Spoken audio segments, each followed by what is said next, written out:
The winning blueprint presents.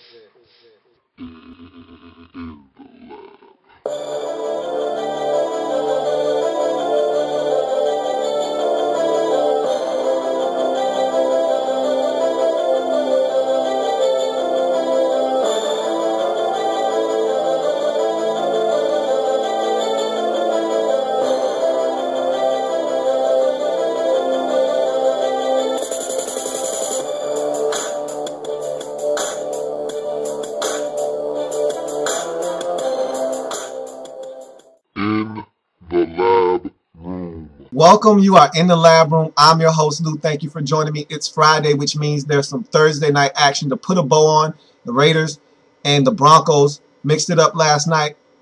We'll touch upon that quickly. Get into the Sunday slate of games because there's a lot to get to. You know how Friday is. It's a jam-packed episode, so let's get right to it. Broncos, Raiders. I got what I asked for, and that's all that I wanted. I got what I asked for. I got basically 3 competitive quarters of football. You know, the Von Miller fumble at the end of the third quarter really put this game out of reach. It was 16-7 through 3 quarters. I mean, that's all you could really ask for. Von Miller forces the fumble. Mitch Unrein recovers it at basically the 2-yard line, maybe the 4. They run it in 2 plays later. They go up 23-7. At that point, you knew the Raiders weren't going to win this game. At that point, you knew the game was basically finished. And so I got what I asked for. I mean, that's all you really could ask for if you were looking for something entertaining on Thursday Night Football between these two clubs, because you knew the Raiders weren't going to win this game. And what I noticed in this game was something that I made mention of maybe 3-4 weeks ago when they played the Saints. This Raiders team, they do turn the football over. But that's not their undoing. Their undoing is they can't sustain offense. I was blown away at the stat that they gave on Thursday Night Football that the Raiders had not had a drive over 5 minutes and 10 seconds this season that's resulted in a touchdown. Unbelievable that that could actually occur. We're 14 weeks into the season, and you're telling me that this team has not had a drive longer than 5 minutes and 5 seconds that resulted in a touchdown? Unbelievable.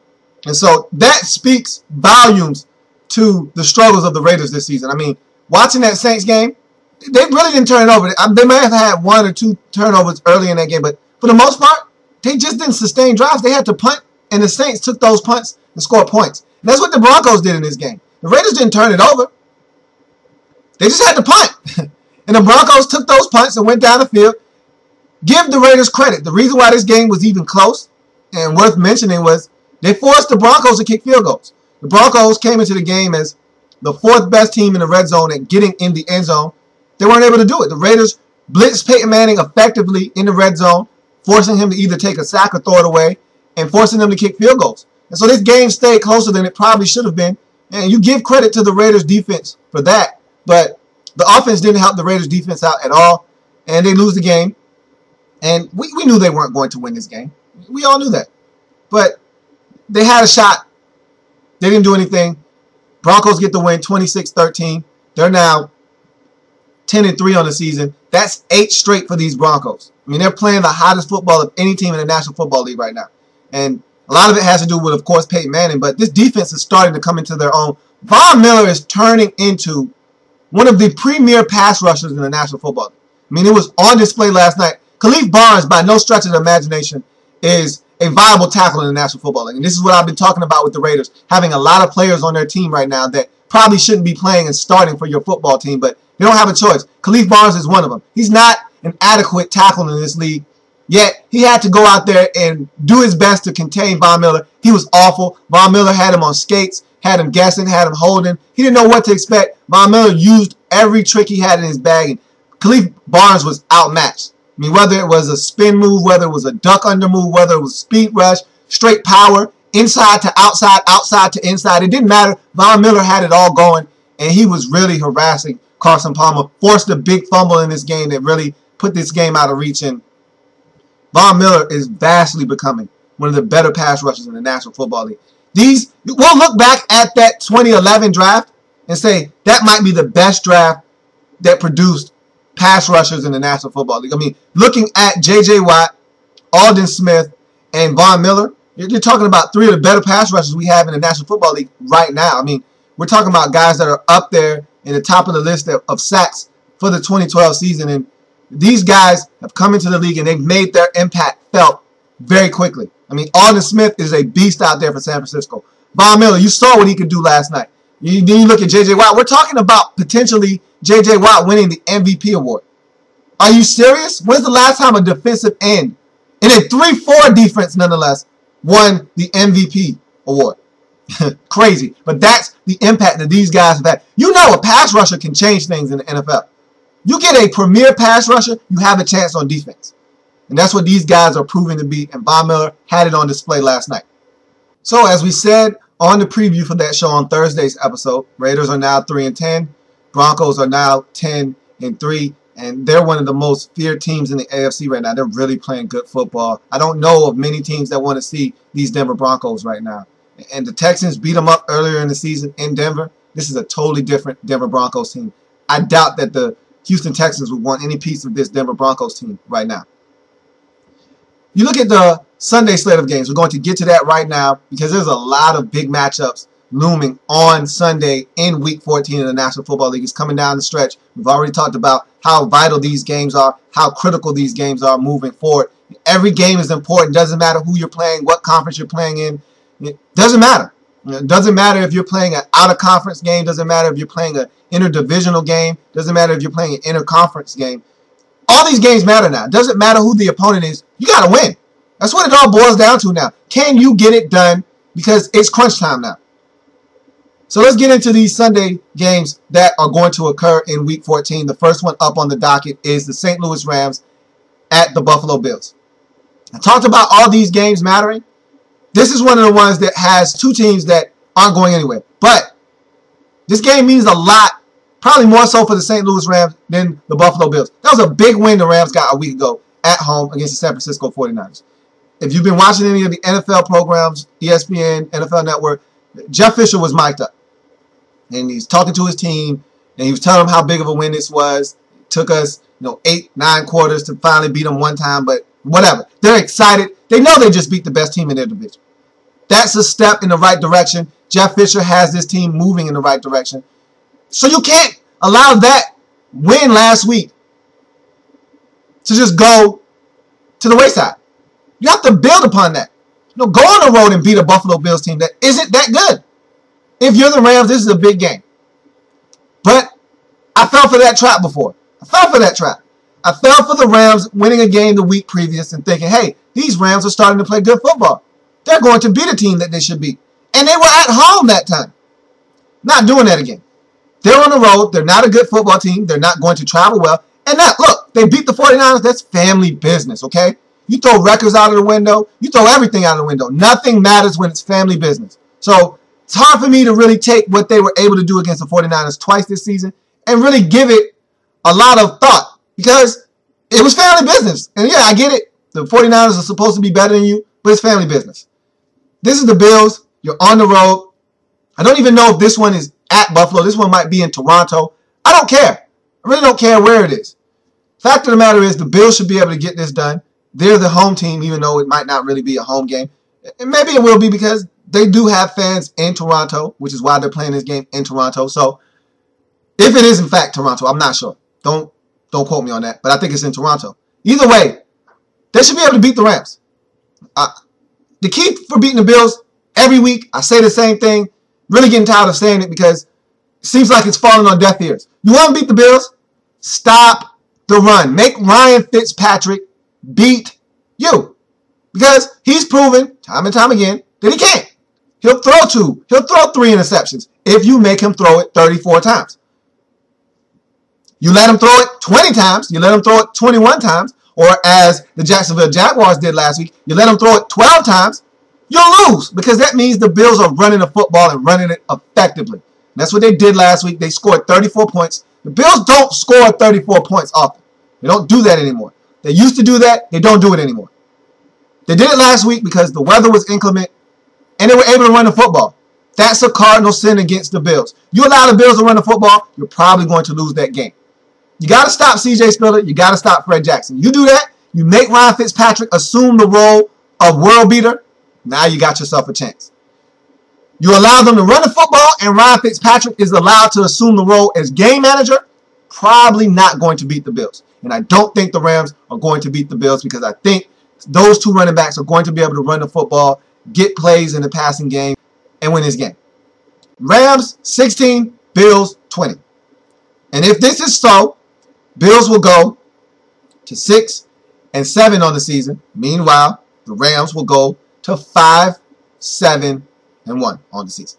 So we go to the next game up on the slate, which sees the Philadelphia Eagles traveling to Tampa to take on the Tampa Bay Buccaneers. This is a big matchup for the Bucs. They have playoff aspirations, and just 2 weeks ago, they were 6-4, sitting pretty in the NFC wild card race. They knew they weren't going to win their division. The Falcons had this division wrapped up after 8 weeks. They knew that ship had sailed. They knew that possibility was long gone. However, they were eyeing that wild card. They were looking at one of those two spots, and everyone in the NFC already knows one of those wild card spots belongs to someone in the NFC North. Whoever doesn't win that division is getting one of those wild card spots. So really, in the NFC, it's about 6 teams jockeying for one spot. Because if you're not going to win your division, there are not 2 wild cards available like it is in the AFC. It's only one. And so your job is to fight, scratch, claw, tooth, and nail with the other 5 teams, or 4 or 6 or whatever, however many teams are vying for that one last spot to get it. And Tampa Bay is one of those teams looking to get that spot. Now, 2 weeks ago, they were 6-4, and winners of about 4 out of their last 5. They were playing really good football. All of a sudden, they come up against 2 powerhouse teams. One in the Falcons, one of the teams in their own division, weren't able to take care of them at home. The second one was against the Denver Broncos on the road. Weren't able to beat them. That's a buzzsaw right now, the Denver Broncos are. They sawed right through those Tampa Bay Buccaneers and kept on winning football games. And so now the Buccaneers stare 6-6 right at the face. And now they got to make something happen. They don't have time to lose any more games because the way it's looking right now, 9 might be good enough, but to feel good and comfortable about having a legitimate shot at winning a wild card in the NFC, you need to win 10 games. Now, 9 might ultimately be the number that gets you in, but I'm telling you right now, if you get to 7 losses this early with 3 games remaining, you've removed any margin of error, and you don't want to do that. What you want to do is keep that hope alive that, hey, if we do lose a game, it's later on. Maybe it's in week 16. Maybe it's in week 17. Maybe we still have a shot. You lose now, and you go to 1 game under 500, those chances might go by the wayside.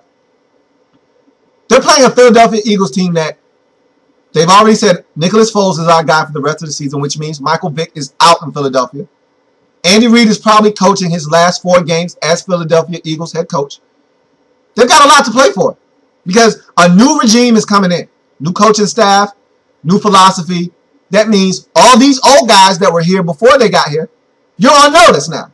You need to be putting good film on tape because you're either going to be with this team or you're not. But whatever the case is, you need to be making sure you're auditioning for the other 31 teams around the league because if you get cut loose, you need to find more employment. So this is big for the Eagles too because all these guys aren't going to be retained. You know, when new management comes in, they want to bring their guys in that fit their scheme.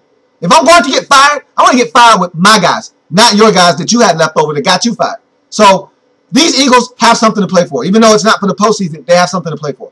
Tampa Bay has to come in, get pressure on Nick Foles. Last week, he was able to carve the Dallas Cowboys defense up. Bryce Brown has been running like a madman. He ran all over the Carolina Panthers, ran all over the Dallas Cowboys. They have to make sure he's not able to run the football. He's also had fumbling issues. Don't know if Shady McCoy is going to play in this game or not. Whatever the case may be, they got to stop the run. They got to pressure Nicholas Foles. If they do those 2 things, or if they do just one of them adequately, they'll probably win this football game.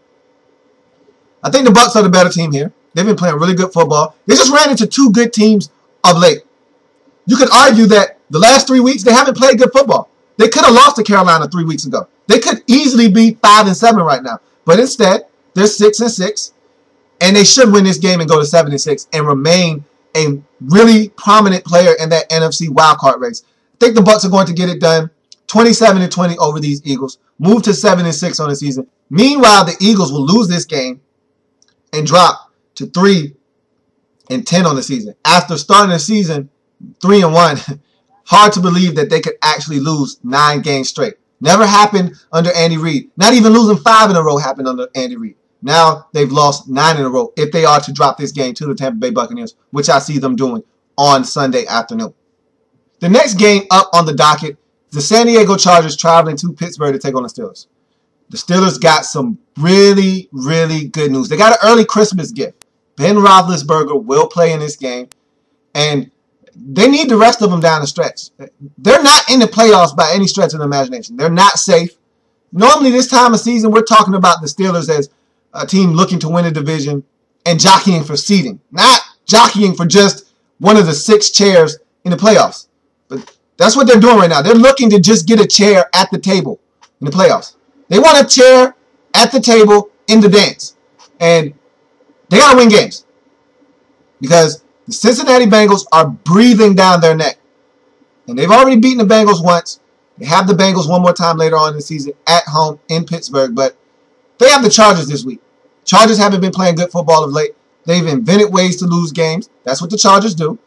Of late, the Chargers have had news swirling that at the end of the season, A.J. Smith and North Turner would be fired. And they've come out, Dean Spanos has come out and said, hey, man, all that stuff is speculation. Nothing's been determined yet. Really? Who are you kidding? Those guys are dead men walking. They're fired. Those are lame duck GMs and coaches right there. Both of them gone. You don't have to settle on the fact that you haven't determined what you want to do yet. You did that 2-3 years ago. You did that last year. They were on thin ice coming into this season. They're done. Both of them are done. And it needs to happen. There needs to be a change in San Diego. And they're going to lose this game. The Steelers are the better team. They're desperate. Ben is coming back. He's going to give them a shot in the arm in this game. Mike Tomlin has put a lot of players on notice. Okay? He's not playing. He's tired of guys not focusing, having a lack of concentration, fumbling the football, not playing their best football. It's too late in the season for that. You know, you want to make mistakes. You want to have blunders. You do that in week 2 when you're still kind of getting back into the flow of things. You don't do that in week 14. You don't do that in week 13. You don't do it in week 12. It's too late in the season for that. You don't have time for mistakes now. Mistakes are your shoelaces being untied. Mistakes is getting a cramp that stops you from being one of the first 6 participants in your conference from crossing that finish line and getting to the postseason. It's a dead sprint now. You don't have time for mishaps. Mike Tomlin's made that apparent. He's a guy that doesn't give any excuses. So guys like Mike Wallace, who have lapses in concentration, they're not starting, or they're started 1A or 1B. Mind games, yes, they're mind games that Mike Tomlin is playing, but they're working. He sat down Rashad Mendenhall. He sat him down. He's not even dressing. And he said, look, he'll get his time. He'll get another shot. But he has to be ready when it comes. Mike Tomlin isn't playing anymore. He's serious. He's down to business because he's not about to miss the playoffs because guys want to make mistakes. That loss to the Browns, wake-up call. Steelers heard it loud and clear. They went and took care of business last week against the Ravens in a game that many of us didn't think they could win. Now they're going to go home and they're going to beat the San Diego Chargers. This Chargers team isn't very good. And they're going to find a way to lose this game to the Steelers. Steelers are going to win this game 24-13. Ben is going to come back. He's going to connect with Heath Miller for at least 1 touchdown, maybe 2. Mike Wallace is going to snap out of his little funk. Ben is going to find him. We're going to have the offense of the Steelers looking much more like the Steelers that was playing solid football in that middle stretch of the season when Ben started to heat up and they started to really get efficient on the offensive side of football. We're going to see a lot of that in this game against the San Diego Chargers. The Steelers will go to 8-5 on the season. Meanwhile, the San Diego Chargers, who were once 4-4 and had a chance to really be a prominent player in the AFC West, will now lose their 5th straight and go to 4-9 on the season. Next up is a huge divisional matchup in the NFC North Division. This is a big one. Chicago Bears are traveling to Mall of America Field to take on the Minnesota Vikings. This one is huge, has huge playoff implications attached to it. Vikings, they can't afford to lose any more games. The problem for them is street lights are on. It's dark outside. They're supposed to be at home. The Bears and the Packers, they're still allowed to stay outside and play. They're the big boys. They're allowed to stay outside, hang out a little longer. The street lights are on. Makes no difference to the Bears or the Packers. They're allowed to hang out. Meanwhile, the Vikings, they're only 13 years old. They got to go home. Street lights are on. Time for them to be in the house. And we said they've been outside all day playing, having a great time. Now it's time for them to come in the house. You're seeing it now. Vikings were once 6-4. Again, just like Tampa Bay, were prominent players in that NFC wildcard race. They've fallen back. They've lost 2 straight. And really, you could argue that they've lost probably about 4 out of their last 6. They're not playing really good football. And so that fast start that they had, it was cute. It was nice. But we knew it was going to end. And it was going to end abruptly. Here it comes. It's going to be sharp. It's going to be steep. And they could finish this season 7-9. They could finish this season 8-8. They could finish this season 6-10. It really could happen. I don't see it happening. See them finishing about 7-9.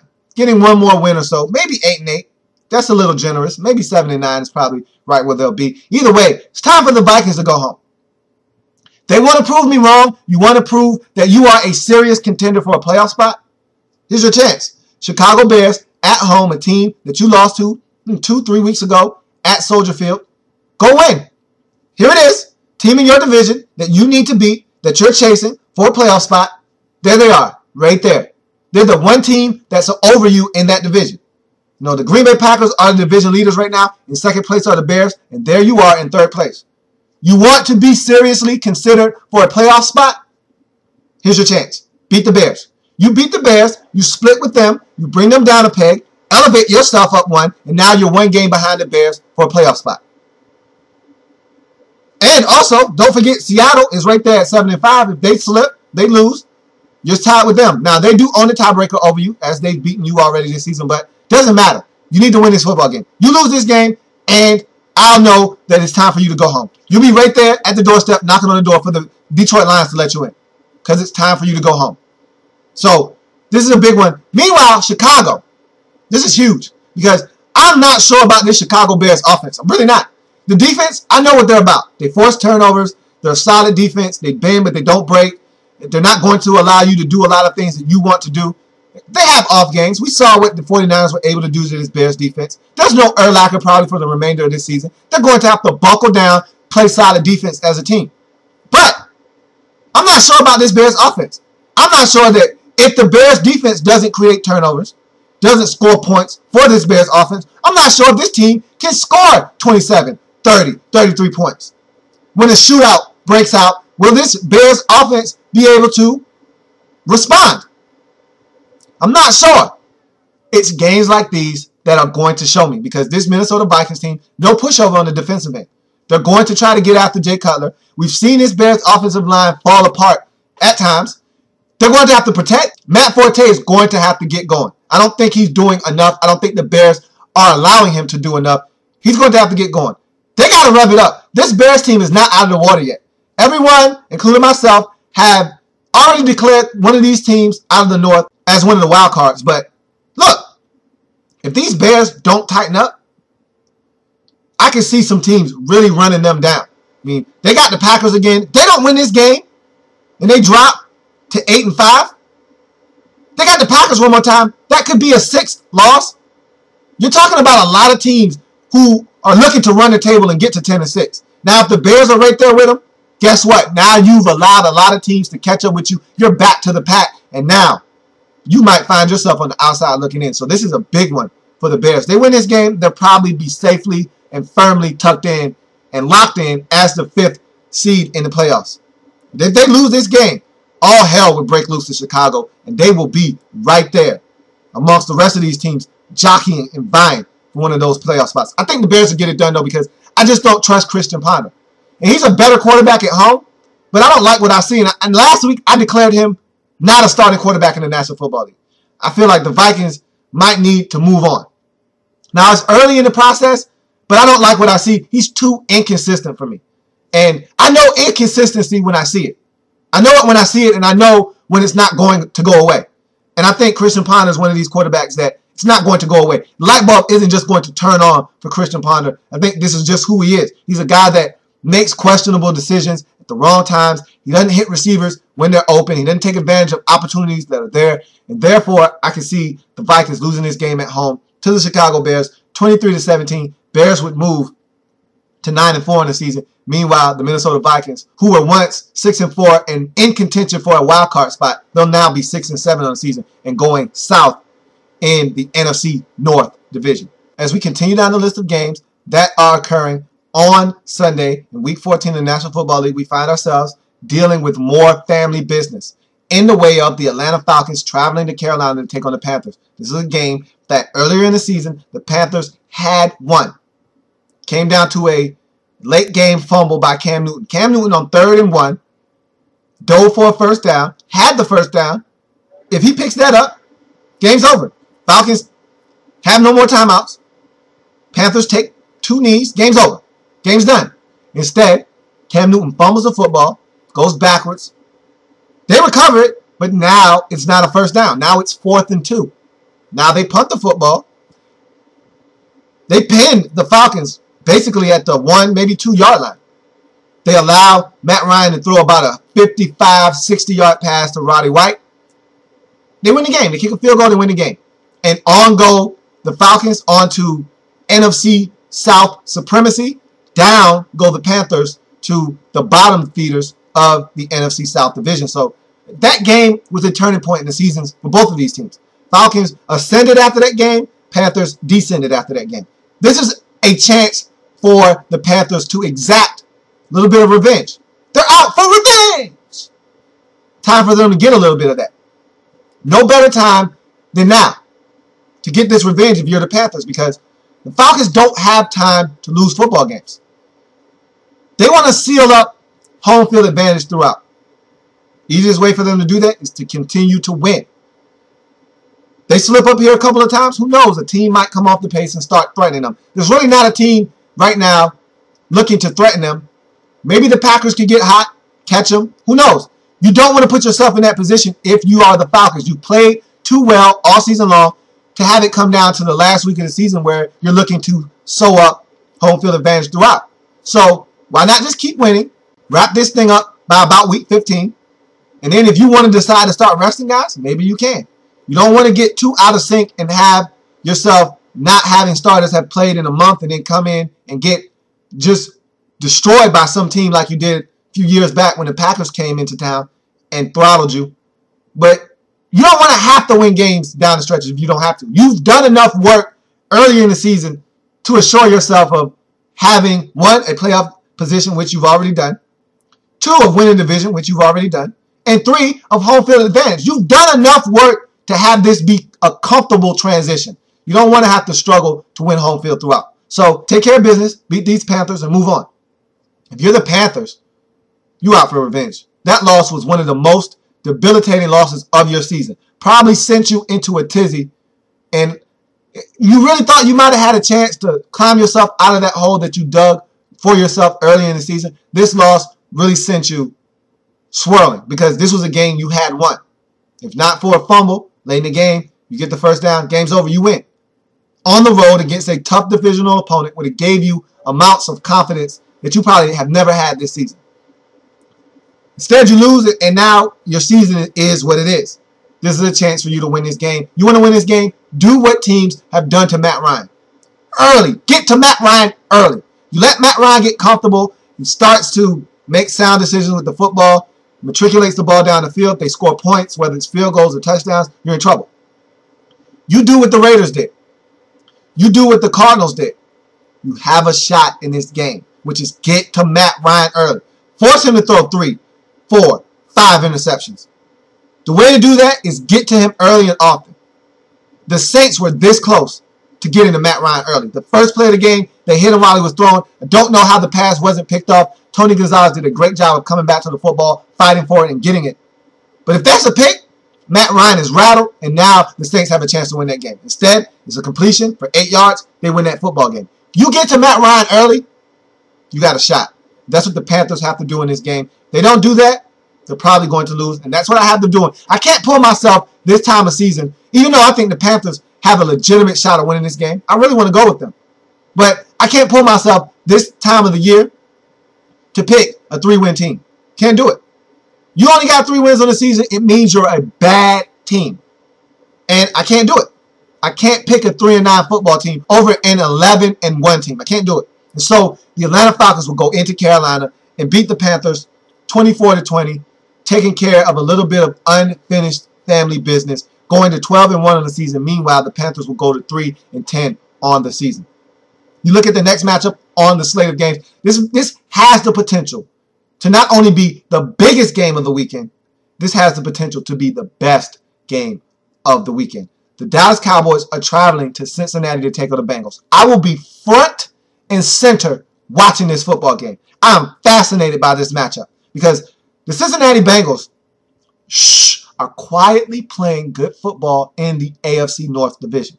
No one's talking about what the Bengals are doing. They're under the radar. They started out the season 3-1. Then they proceeded to lose 4 straight. Now they've won 4 straight. Now they're 7-5. No one's talking about them, but they're playing good defense.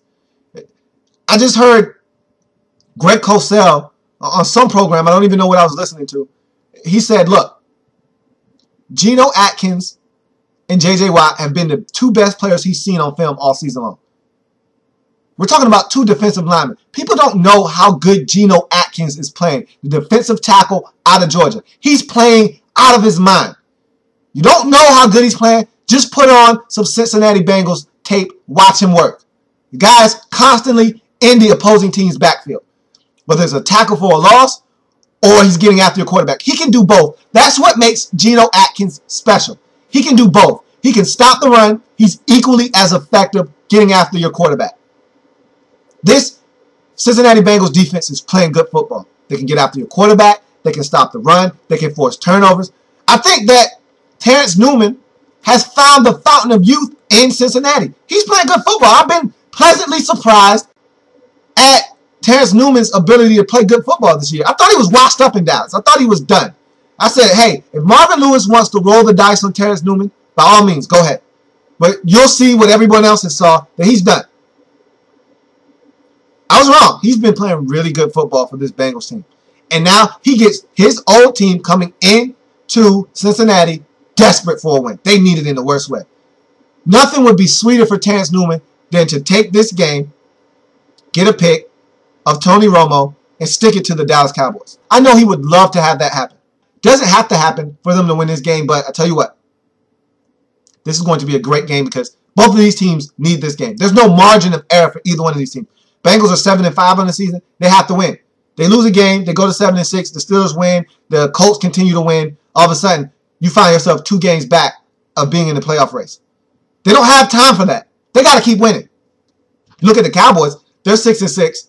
The Giants are 7-5. They're 1 game back of the NFC East lead. The Seahawks are 7-5. They're 1 game back of the wild card spot, the 6th and final wild card spot in the NFC. They don't have time for a loss. A loss would be detrimental right now to either winning the division. And look, the Giants could lose, and them losing wouldn't mean as much. But the Giants don't play until 4 o'clock. You don't want to lose and then have to hope that the Giants lose to the Saints at 4 o'clock. Take care of business if you're the Cowboys, and everything will work itself out. That's how you have to approach it right now. We can't worry about anybody else. We just got to win games. We got to take care of our end and let the chips fall where they may. This is going to be a huge game with huge playoff implications in both conferences. This is going to be a great matchup. The Bengals have to get pressure on Tony Romo. He's starting to play good football. I mean, you look at what he was able to do against the Redskins in that second half of that game. He carried that over until that Eagles game on Sunday Night Football. He was magnificent. He's been playing good football over the last, I'd say, 5 quarters. That 4th quarter against the Redskins and the 4 quarters against the Eagles, he was pretty good. You look at this running game, DeMarco Murray is back. So now the Cowboys feel like we can get it done running or passing now. If you're the Cincinnati Bengals, you have to limit the Cowboys' effectiveness in the run game. Force Tony Romo to beat you. You do that, now you can pin your ears back, go after Tony Romo, force some turnovers. You do that, you got a shot in this game. You should win this game if you can do those things. You allow Tony Romo to continue to be hot and he's sizzling in this game, now you're in trouble. Now Tony Romo's getting it done. Now DeMarco Murray is able to run the football because now you have to play the pass for Tony Romo. That opens up running lanes for DeMarco Murray and his Cowboys rushing attack. Now you're in trouble. From the Cowboys' perspective, you got to stop A.J. Green. Got to stop A.J. Green. You don't stop A.J. Green, you're in trouble. Because he is the heartbeat of this Cincinnati Bengals offense. As he goes, they go. He's making plays, you're in trouble. Ben Jarvis Green Ellis is starting to play better football of late. You don't stop him. Now that play action fake starts to work. Your safeties start to suck up. All of a sudden, A.J. Green gets one-on-one with a helpless, defenseless cornerback, and he's going up and making a play on the football. Stop the run for both of these teams is crucial. It's vital. Then look to get after the opposing quarterback. I got to go with the Bengals here. They're playing hot football. The Cowboys, I just don't know if they can go on the road and beat a good team like the Cincinnati Bengals. This is the game that will define the Cowboys season right here. Because if they go on the road and beat the Bengals, that shows me that not only are they looking to make the playoffs, but they are serious about trying to make the playoffs. They're not playing. You know, you can beat the Eagles at home all you want. Beat the Bengals on the road. And then I know you're for real.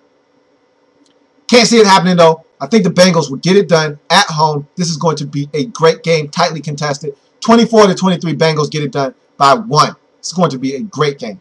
Bengals will move to 8-5 on the season. Meanwhile, the Cowboys will move to 6-7 on the season.